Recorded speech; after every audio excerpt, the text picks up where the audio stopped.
welcome back to Saudi Show. That was a brief report about fashion, and I'm sure a lot of the ladies at home that are excited that was tuning into this episode to understand and adore the new ideas in fashion from another world. And our guest expert will be Dr. Yassine Sibari, which is an executive general director of the Zara Group. And so welcome to the show, Dr. Yassine. Thank you very much. Thank you. I'm sure fashion is something that's very big, and I'm sure around the world there's many different opinions on what's fashion. And so, Dr. Yassine, what brought you into the market of fashion? Actually, well, fashion is it's a big word. It's not about to be fashionista or to follow the dress code, etc. It's about each one expresses through fashion his tastes and his personality, actually. So it's going far. I mean, it doesn't stick into the what you can see on TV, about fashion shows or fashion production, etc. But it has a social meaning also. And fashion in general, as I said, you can express through it yourself in different ways. In general, so when you see a person, in the street or in a mall or whatever, I mean, you can see, you can interpret his personality through what he's wearing, through the colors he's wearing, through his style, etc., etc. So it is. I mean, you can get an impression about that person, which is very, very important, I think. Yeah. Indeed, that's so true, Mr. Yassine, as you just mentioned, because fashion is not really a practice or a way of life, but it is an expression of yourself. So it really, really shows a person's individuality and personality to a great extent too. But lots of the times, we're going to talk about it later on, because sometimes we don't get to see a person's personality through his fashion sense, because there are some people who just follow in the fashion trend. So whatever it is that their favorite celebrities are doing or the world is doing, they just follow, whether they like it or they don't like it, whether they can carry it or they cannot carry it, they just follow. We're going to talk about that later, but for the moment, as we talk about fashion, Mr. Yassine, we get to see that fashion is a word that has been synonymous through history, through all the past decades. As we look at it from the 17th to the 18th century, each century and the people in those centuries had their individual sense of style and fashion up to what it was through those decades. Correct. When we talk about fashion history, how it is that you look back to the past? Okay, I mean, to talk about fashion history, I mean, we should go very remotely in history in general. We should understand also the history of the dressing history, etc. So human being at the beginning was had the necessity of covering himself from cold in general, from high temperatures or low temperatures. So at that time he used to use the skins or the leather of the animals he was hunting.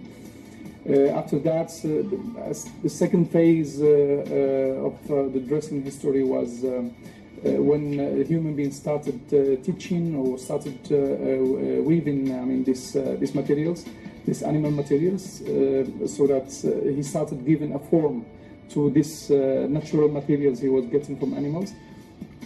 And then till I mean, the third period is it came with the Egyptians. I mean, the Egyptian civilization, when they started using also natural materials like cotton and like linen, etc. And they developed different ways of weaving or making clothing in general. I mean, this is about dressing in general, but if we want to talk about fashion along history was very different about, if we compare it with the fashion nowadays. Before, it used to be a concrete fashion in each society. Let's say the Greeks had their own fashion.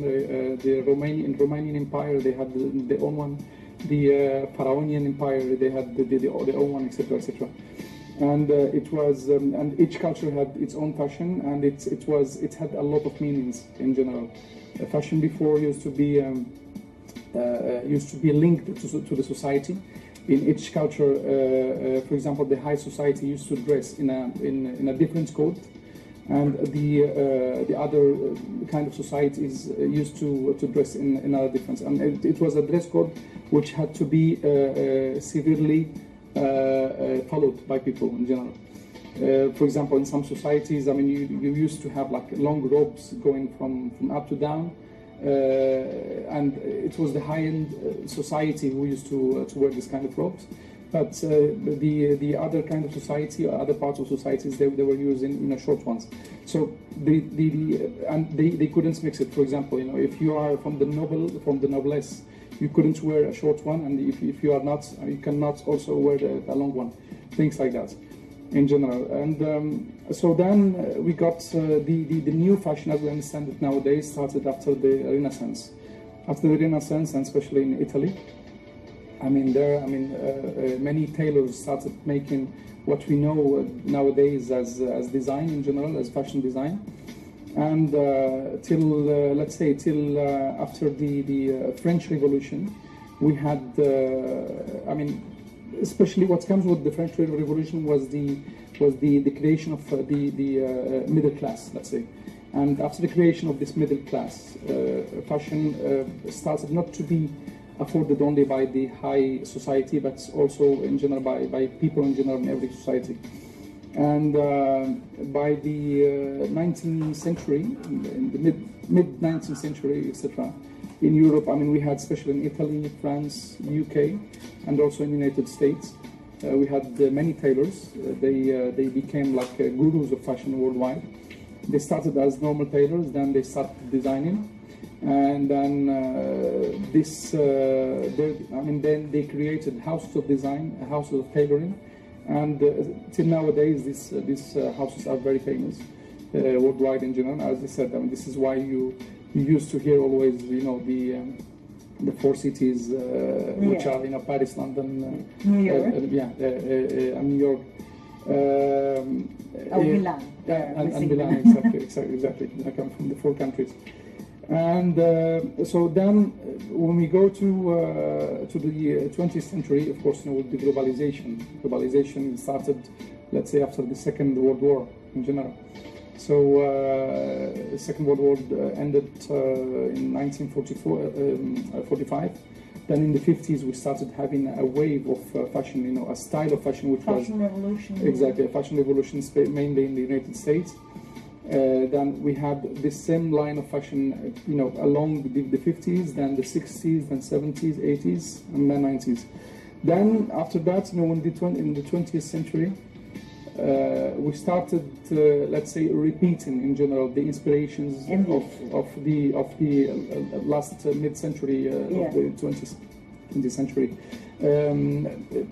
We started making a mix between 50s, 60s, 70s, and 80s. So that's we started giving always a deja vu, in clothing, to all our customers. And nowadays, as you can see, and you can notice in the fashion world, fashion is mixed, is very mixed. You can find items from every single decade from the 20th century. Absolutely. Mr.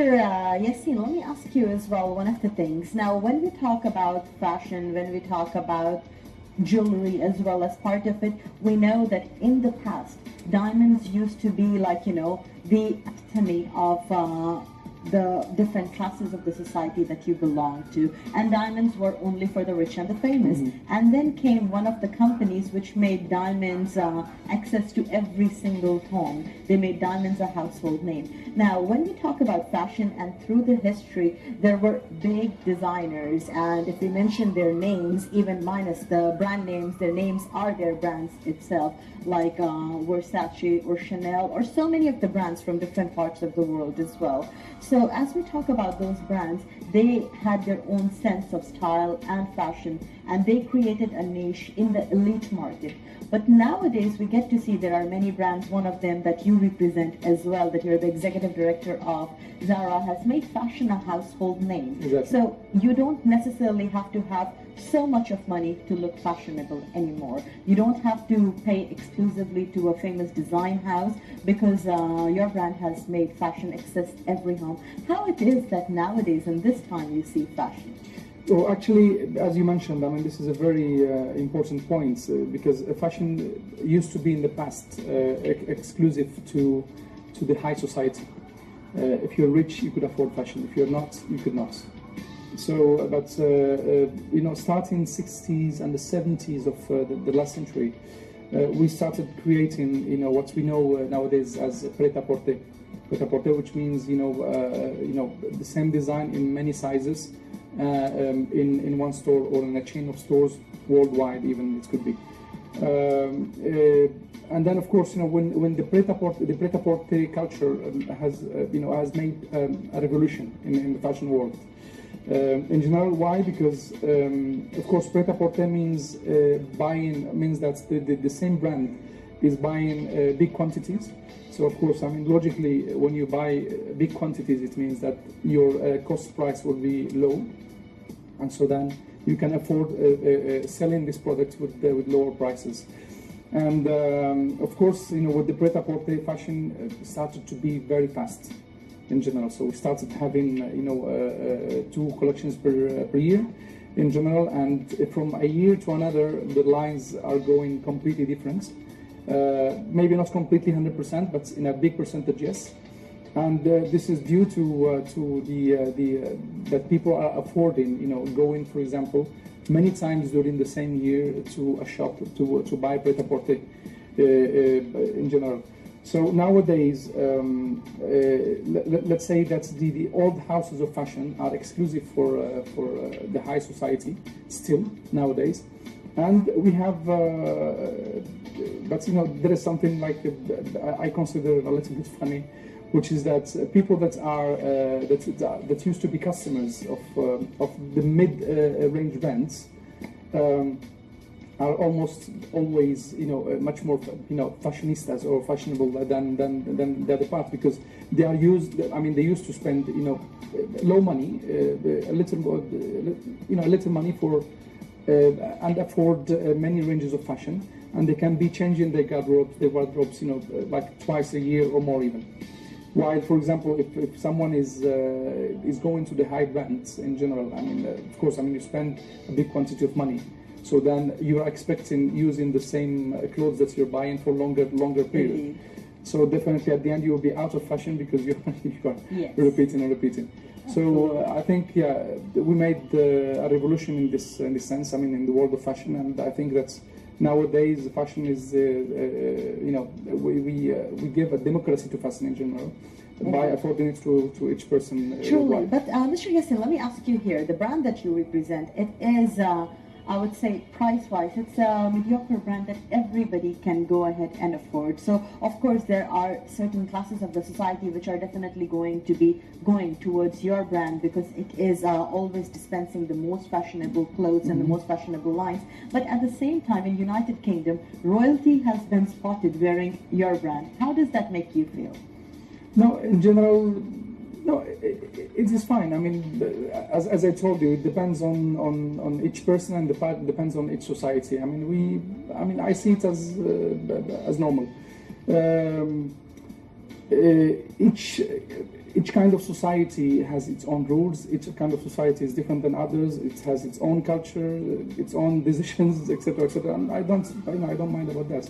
It's they're free to do whatever they want. I mean, Indeed, yeah. Because Kate Middleton, Princess Kate, really created a lot of waves when exactly. she was spotted wearing one of the jackets or trench coats which was coming from this big house of fashion in itself as well. Yeah. And Mr. Yassine, fashion is something that inspires a lot of people. Just like you mentioned, the Kate Middleton, when people saw her even say the blankie of the shawl, it went out of stock throughout the world, like within 10 minutes, or let's say even maximum half an hour.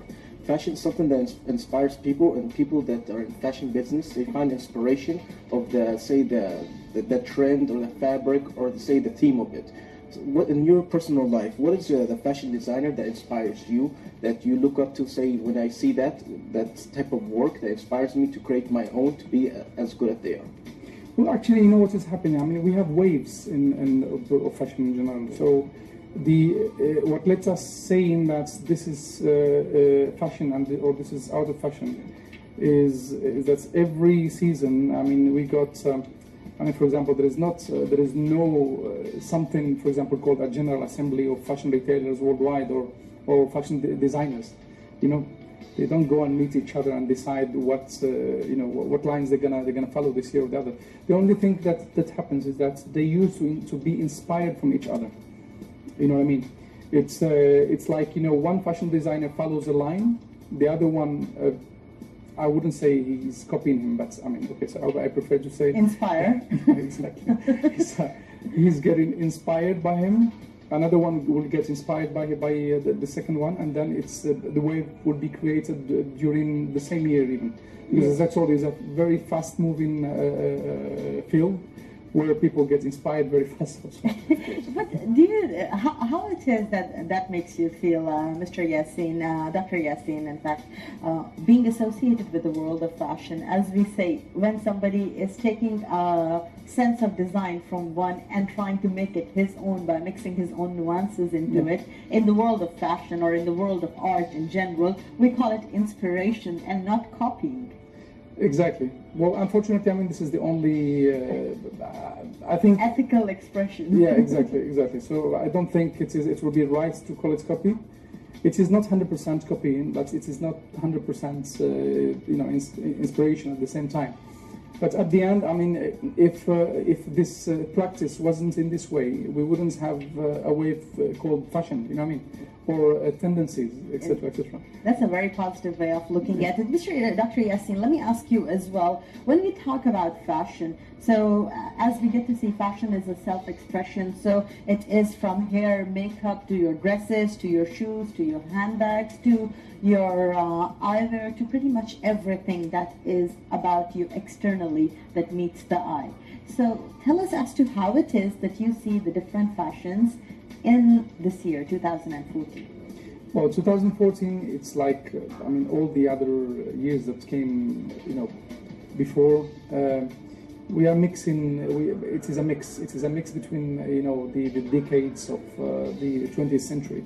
Still, I mean, we are living that since the year 2000. And I mean, this year, for example, what happened is. Let me tell you something. In 2011, I mean, we had the collections in general of every brand or every house of tailoring was very colorful. Okay, so people used to colors in general, and people liked very much that collection in 2011. After that, you know, houses of fashion in general used to. I mean, they did a drastic change by neutralizing the colors and they started to use neutral colors only, like black, white, brown, you know, beige, etc., etc. But you know, that big change, I mean, wasn't very suitable to the customers in general, to people worldwide. So we are seeing that, you know, lately now, I mean, we are going back to this colorful collections in general.